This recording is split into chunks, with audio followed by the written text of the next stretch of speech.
anggaran untuk masyarakat. Pernah Bang duduk di Banggar nggak? Saya benar sampai sekarang, Bang. Sekarang? Sampai sekarang. Wah, 3 periode saya. banyak lah Bang paham nomenklatur yang dipermainkan orang di... Banyak kali Bang, paham Bang. Saya paham sekali soal itu Bang. Saya tahu lah.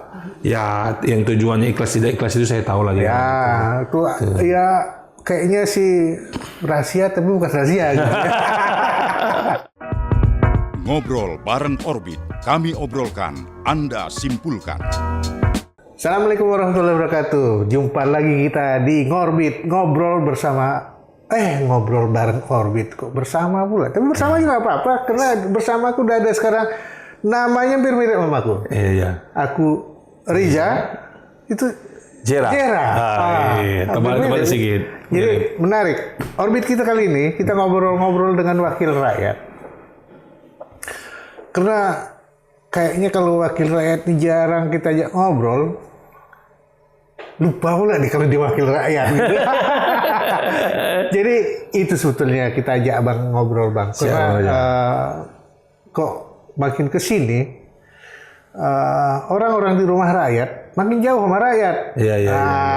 Itu. Jadi supaya jangan jauh, kita ngobrol lah. Siap Bang. Abang sebetulnya dari mana Bang nih? Biar walaupun aku udah baca siapa Abang, dari mana Abang dan bagaimana Abang. Tapi kan kawan-kawan di luar sana, orbiter kita di luar sana, mungkin ada yang belum tahu. Siap Bang. Spek ini Bang ya. Kalau saya ini Bang, lahirnya asalnya itu nama desanya Bang, Desa Kampung Pajak. Kampung Pajak itu Bang, letaknya itu tepatnya di Kabupaten Labuan Batu Utara. Oh, di Labura. Masih Sumatera Utara lah pokoknya. Masih. Nah, asal di sana, kemudian lahir sampai SMP di sana, SMA sempat di Medan Bang. Oh, SMA di Medan. SMA 5 Teradan Medan, SMA negeri. Ya. Kuliah S1 Dunimed.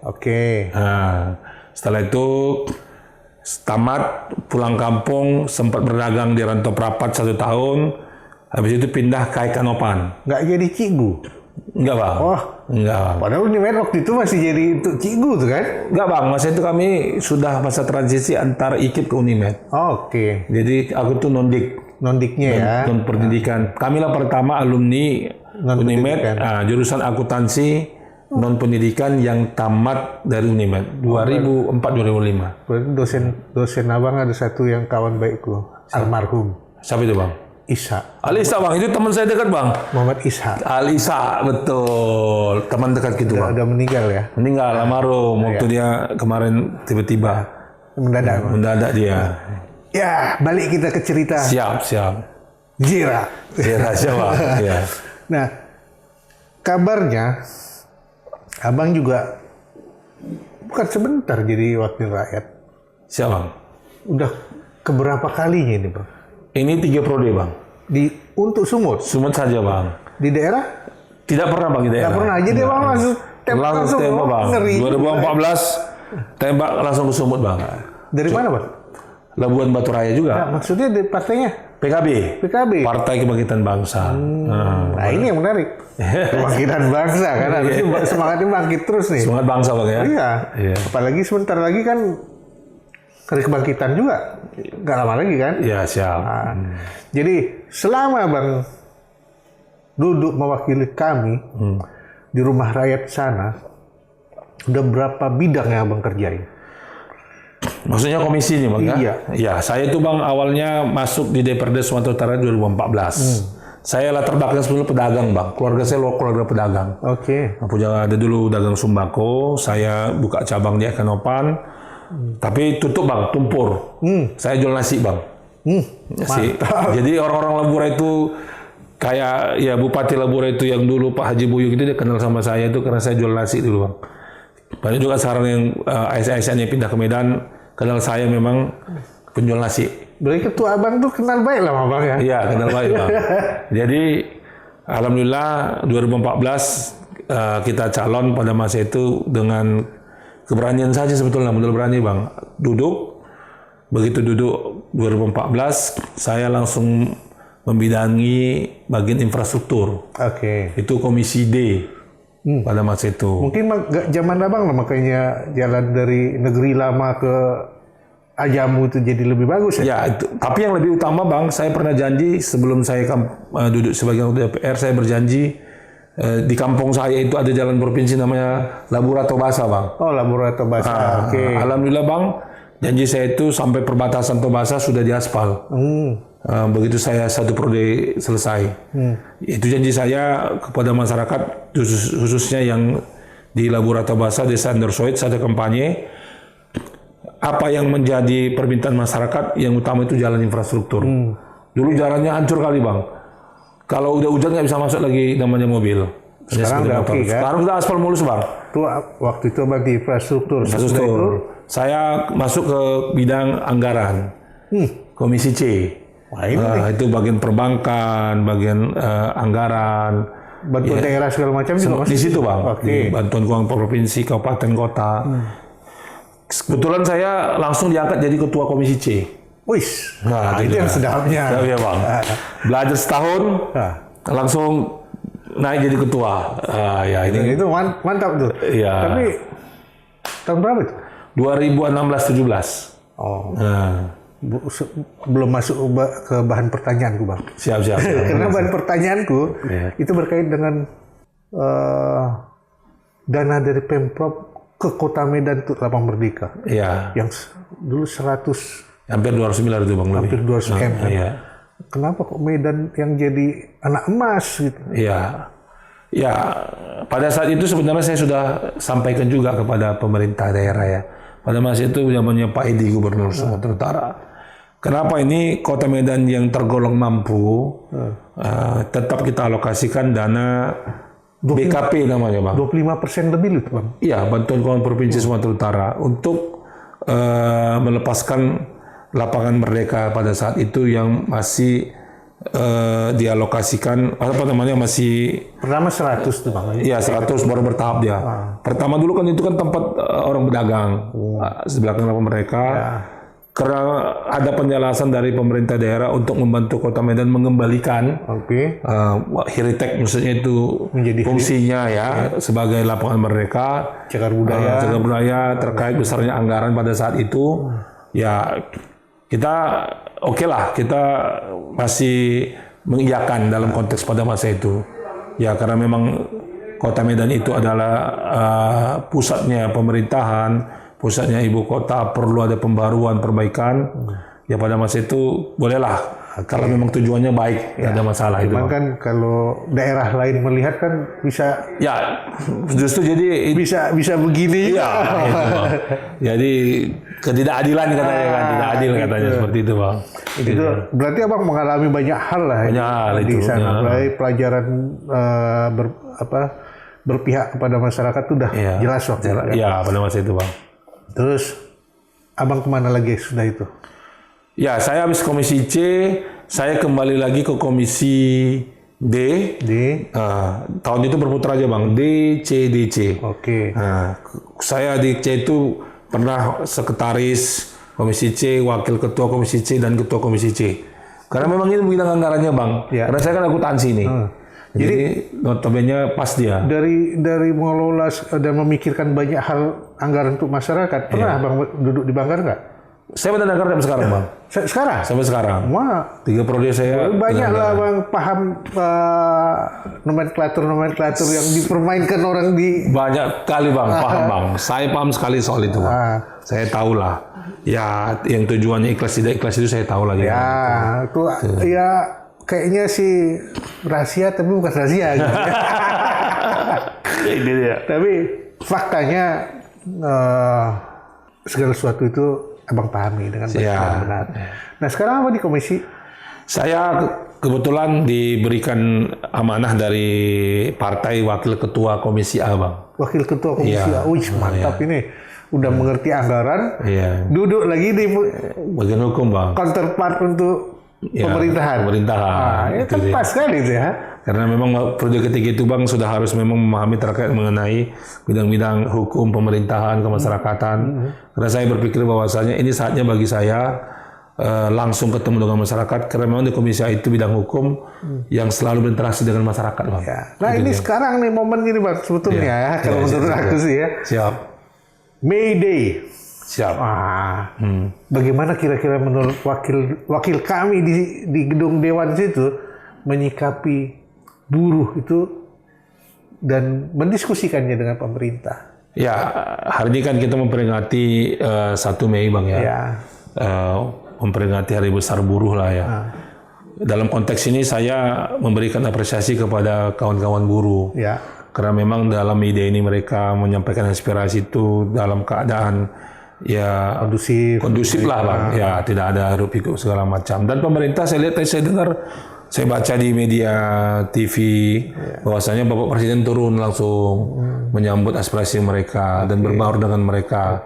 Bahkan Presiden berjanji yang namanya pegawai outsourcing itu akan segera dihapuskan. Karena itu tuntutan dari para buruh, kawan-kawan buruh, itu dia. Ya itu bagian dari sikap dari pemerintah bagaimana menyahauti dari aspirasi masyarakat yaitu tergolong buruh, Bang.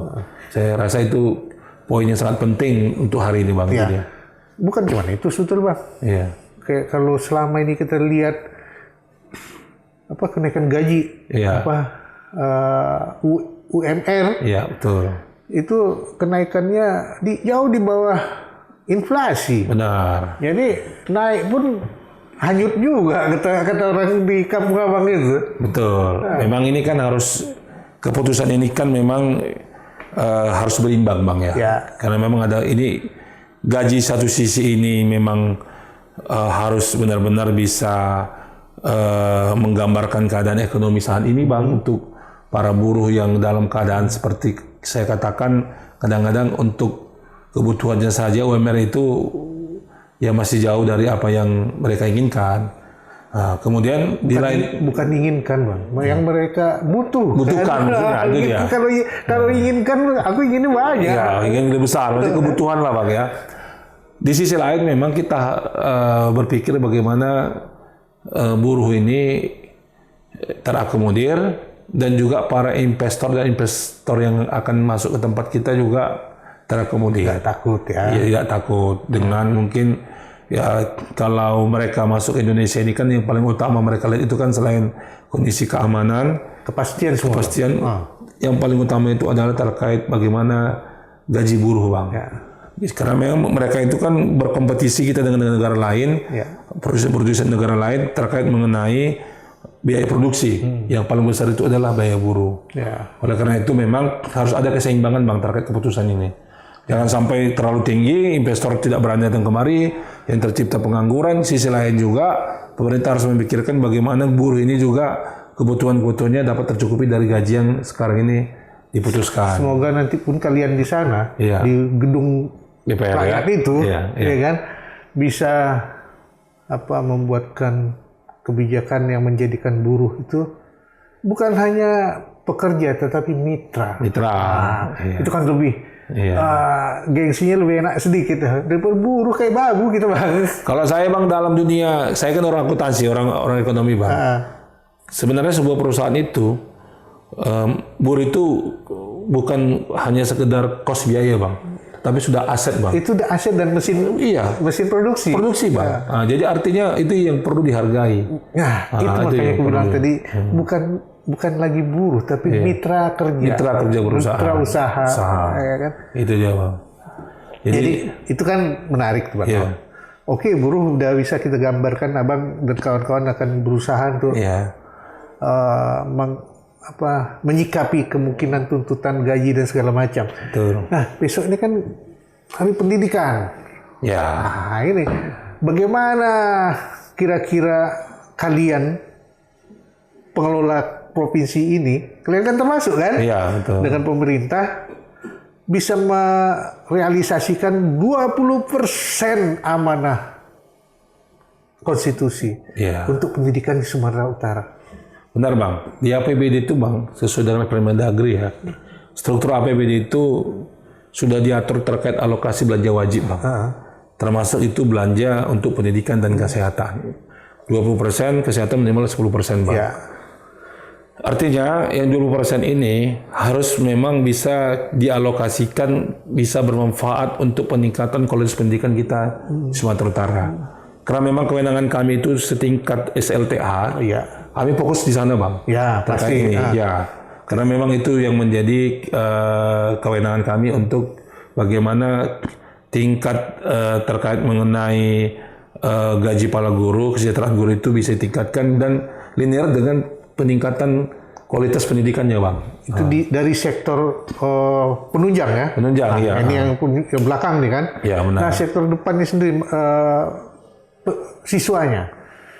Ya, kami sebenarnya Bang, dalam alokasi anggaran di Sumatera Utara itu, untuk mengalokasikan belanja untuk peningkatan kualitas siswa itu sebenarnya sudah kami alokasikan Bang. Termasuk pembebasan untuk uang sekolah segala macam, termasuk untuk fasilitas untuk sekolah Bang, pendidikan termasuk buku, dan juga terkait mengenai aktivitas di luar sekolah itu sudah kita anggarkan.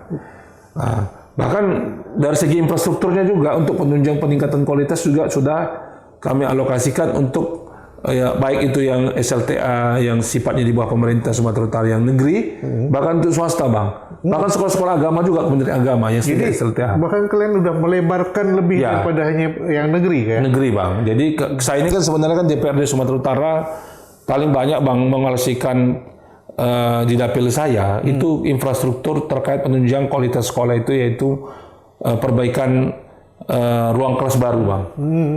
Karena memang ya kalau negeri pasti kan sudah tercover. Ada standar yang sudah disediakan pemerintah kan? Kalau yang swasta yang apalagi yang keagamaan Bang, mohon maaf, kalau di daerah-daerah itu Bang masih lepas dari perhatian dari pemerintah Bang. Atap rumbia. Iya, kasihan loh Bang. Iya betul. Iya, makanya saya dikatakan Pak Jera saya alhamdulillah ya sampai saya sudah berapa periode ini saya konsisten terkait pendidikan itu terkait mengenai sekolah-sekolah swasta dulu Bang. Karena memang itu yang menurut saya perlu menunjang kinerja kualitas pendidikan kita karena mereka sampai ke desa-desa Bang. Ya. Mereka mampu dengan uang yang sedemikian ya hampir saya katakan kecil lah kalau kita kecil Bang. Sangat kecil Bang. Bayangkan saja uang sekolah sana masih ada 20.000 satu bulan Bang. Ya itu kan untuk sekolah para gurunya saja untuk mengajar, untuk honornya saja, itu Bang masih ada yang 500.000 Bang satu bulan Bang. 500.000 ya? 500.000 Bang paling besar. Jadi saya kira ini jadi perhatian kita. Jadi bagaimana dia bisa membangun infrastruktur tapi sekolahnya? Tapi dia bisa ngontrol tetap ya? Tetap eksis Bang. Yang ya artinya mau tidak mau karena sekolah itu cuma itu aja di situ. Ya mau tidak mau ya mereka tetap harus juga belajar seperti apa adanya, yang memaksimalkan yang sudah ada. Itulah yang saya sentuh Bang. Saya kasih ruang kelas baru, saya alokasikan anggaran dari Sumatera Utara, ada yang 3 ruang kelas baru, sangat gembira mereka Bang. Ya, senang Bang. Senang kali Bang mereka. Bahkan saya langsung resmikan Bang ruang kelas baru itu. Kalau gitu kan sedap. Kalau ada wakil rakyat yang peduli. Ya, alhamdulillah Bang, alhamdulillah Bang. Kalau aku nengok nih, kita nengok yang viral-viral aja Mas ini Bang ya. Iya. Kayak apa? KDM. Iya. Yang bahkan lebih ngeri lagi dia untuk pendidikan ini kalau anak-anaknya bandel gitu ya, kusekolahkan di sekolah militer gitu ya. Kan kayak gitu buatnya. Nah, kira-kira kalau untuk peningkatan kualitas manusianya itu ada pemerintah provinsi kita memikirkan nih Bang? Ya itu yang menurut saya DPR kita ke depan. Karena memang masih saya lihat polanya masih pola mengikuti pola-pola lama Bang. Tradisional sekali Bang. Ya karena ya terkait dari pemerintah pusat adanya tidak konsistenan terkait mengenai penerapan pendidikan kita di Indonesia ini membuat para pengajar, para ketua yayasan, para kepala sekolah itu agak pusing Bang. Nggak sanggup dia mengikuti secara cepat semua perubahan yang terjadi ya. Mohon maaf ini Bang, zamannya dulu presiden yang lama sebelum ini, ya Menteri Pendidikannya Pak Makarim itu membuat Merdeka. Belajar Merdeka itu.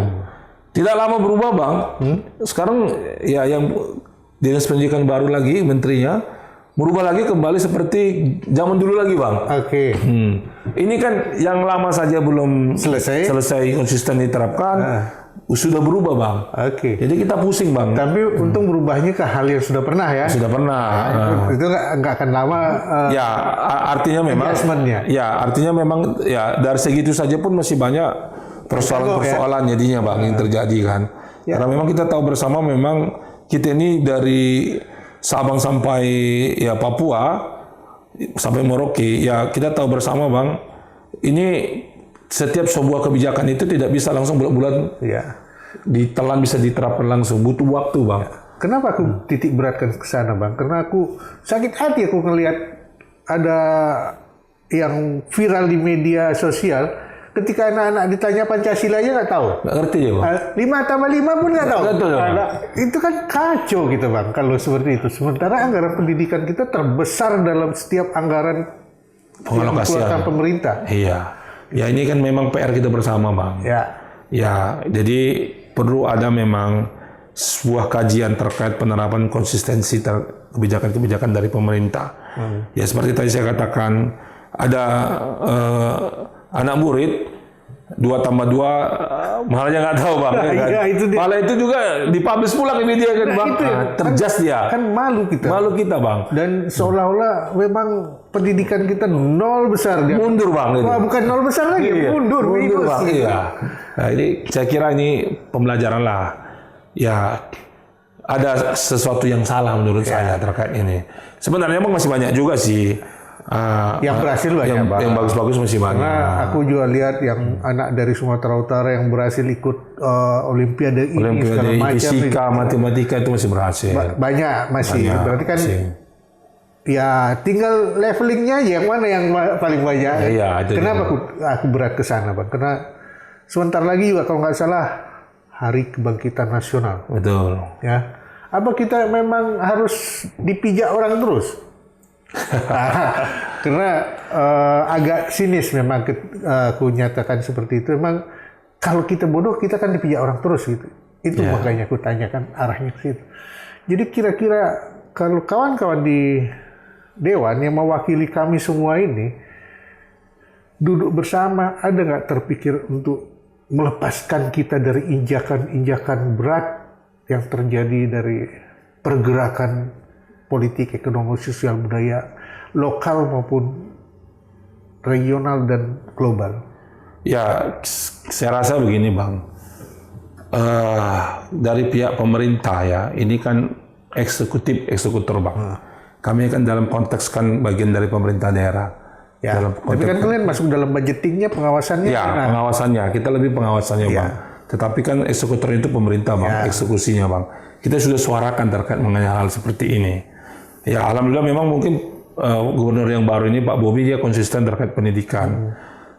Bahkan saya menilai bahwasannya terkait mengenai kekurangan-kekurangan yang selama ini mungkin masih terjadi ya dia konsisten untuk menambalnya lah. Jadi makanya ada struktur perubahan anggaran yang begitu besar, Bang, sekarang ini. Tetapi jangan lama-lama, saya katakan pada gubernur, karena memang keadaan kondisi kita ini kalau terlalu lama terkait mengenai mengambil kebijakan ini akan membuat stagnan, Bang. Stagnan dan hanyut kita melakukan hal lain gitu. Jadi kita kehilangan arah. Jadi ya beliau sudah berjanji kepada kita, termasuk juga terkait mengenai bagaimana anak-anak didik kita ini tidak lagi terpengaruh terkait mengenai hal-hal yang dampak negatif media sosial. Kita harus menyajikan hal-hal yang sifatnya positif melalui para guru. Juga harus menerapkan. Ada, Bang, guru itu, Bang, mohon maaf, ya oknum lah saya katakan, karena asiknya bermain media sosial, kadang-kadang dia lupa untuk tugas sebagai guru. Bahkan saya lihat kemarin itu ada yang kasih contoh jelek malah. Ya, ujian apa terlambat itu mendaftar untuk masuk perguruan tinggi melalui sekolah itu. Jadi gara-gara kepala sekolahnya ini tidak fokus untuk meningkatkan kualitas pendidikannya, Bang. Jadi sehingga mereka terlambat mendaftar lanjut ke hal yang lain. Sehingga anak-anak kita yang ingin bercita-cita ke perguruan tinggi itu terhambat, Bang. Ya, banyak. Kalau nggak salah kemarin tuh ratusan juga jumlahnya. Iya, bahkan di Medan juga ada itu, Bang. Iya, kita kan cerita Sumut nih Bang. Sumut iya. Di Medan udah sekian banyak apalagi tempat lain gitu kan. Luar biasa Bang itu. Saya sempat itu komentar terkait itu. Itu sangat saya katakan ya itu kepala sekolahnya kebetulan itu kan seorang wanita Bang. Ya. Dia sudah meminta maaf kepada para orang tua. Okay. Tapi itu jadi bahan pembelajaran kita ke depan. Ya, sebetulnya kalau dipikir-pikir maaf kita memang bangsa pemaaf, tapi maaf aja sebetulnya nggak cukup. Nah, itu dia. Iya Bang. Itu juga Kalau kita balik ke banyak hal yang sesuai dengan perundangan kita yang ada, itu kacau bisa. Betul. Cuman kita kan ya bangsa pemaaf gitu sehingga sebentar lagi nggak lupa itu kan. Nah, tapi kami media mungkin nggak akan lupa dengan beberapa hal ya, terutama janji-janji kalian waktu kampanye. Iya, nah, itu kan satu hal. Iya. Ini janji-janji kampanye itu bagi kalian anggota dewan hal yang memberatkan atau memang hal yang sudah dipersiapkan? Itu hal yang diwajibkan Bang. Enggak, maksudku bagi kalian itu janji doang berarti nggak dipersiapkan. Itu bagi saya Bang ya. Ya kalau bagi itu beda yang lainnya Bang. Kita kan masing-masing. Itu terserah lah yang lain. Ya. Bagi saya itu Bang kewajiban saya Bang. Jadi memang udah dipersiapkan kian ini aku punya begini. Ya itu kita kan sebagai anggota dewan kan punya hak budgeting terkait itu ya. Walaupun saya ini bukan pengambil kebijakan, tetapi kan saya punya poin tertentu terkait mengenai suara untuk budget, terkait mengenai hal-hal yang mungkin masih kurang di daerah saya. Dan itu saya kemukakan kepada masyarakat. Dan mereka meminta bahwasanya Bapak setelah duduk kembali ini bisa nggak diselesaikan Pak? Jadi setiap reses, Abang pulang, ada hal baru yang baru ya terkait misalnya. Ya sekarang ada program UAC BPJS gratis. Itu kan masyarakat banyak minta di daerah yang tidak mampu Bang. Oh iya. Dalam keadaan ekonomi sekarang seperti ini, apalagi syarat-syarat BPJS ini kan luar biasa. Tidak bisa lagi satu orang dua orang aja dalam satu keluarga, harus semua keluarga. Ya. Bayangkan Abang saja kalau satu keluarga itu dikenakan biaya 35.000. 35.000 kalau orangnya ada 10? Iya 10 orang cuma ada Bang. 30.000 ya. Sementara sebulan itu penghasilannya cuma 1,5 juta Bang. Mau minum sama Bang itu paling besar bagi mereka Bang. Jadi untuk itu aja alokasinya sudah hampir 50%. Iya, sepertiga Bang. Ya. Jadi inilah yang saya coba elaborasi, saya fasilitasi ke masyarakat bahwasanya hal-hal yang sifatnya langsung masyarakat saya bisa bantu. Ya kadang-kadang Bang memang perlu juga perjuangan luar biasa bagi badan anggaran ini. Ya, kalau semua punya kepentingan di sana Bang. Kayak Abang dari Labura kan, Abang perlu ini. Data aku dari Labusel. Aku kurang nilai sana sih. Iya itu Bang.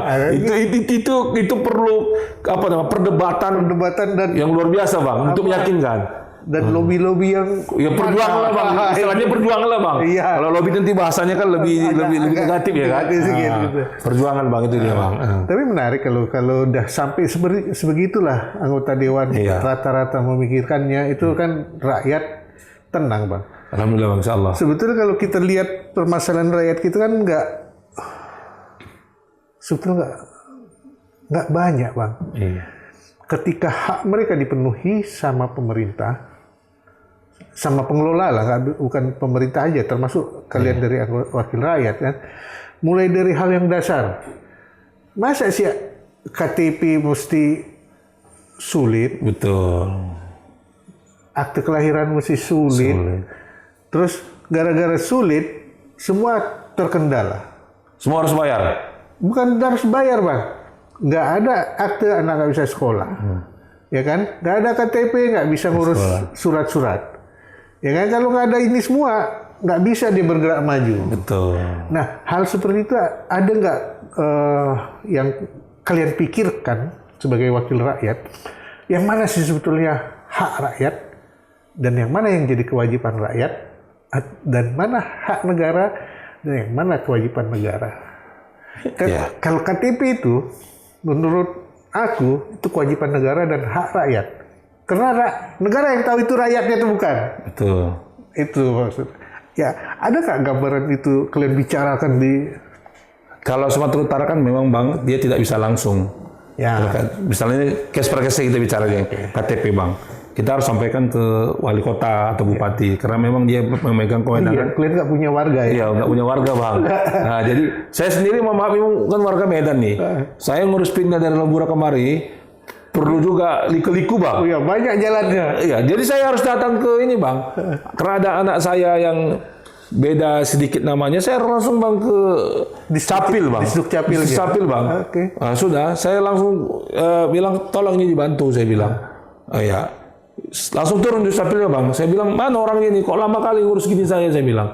Prosesnya panjang. Ya, itu saya loh sebagai anggota dewan. Itu kan bisa jadi kebijakan daerah setempat. Daerah setempat bang. Jadi ini memang masukkanlah kepada Dan itu bisa jadi apa? Jadi kayak pergub atau jadi Perda Sumatera Utara bahwa untuk hal yang begitu semua daerah di bawah Sumatera Utara wajib melakukannya. Karena itu mungkin ya. Ini harapan rakyat ini bang. Betul. Saya pernah telepon mengkoordinasi terkait mengenai ya khususnya di Capil provinsi lah ya.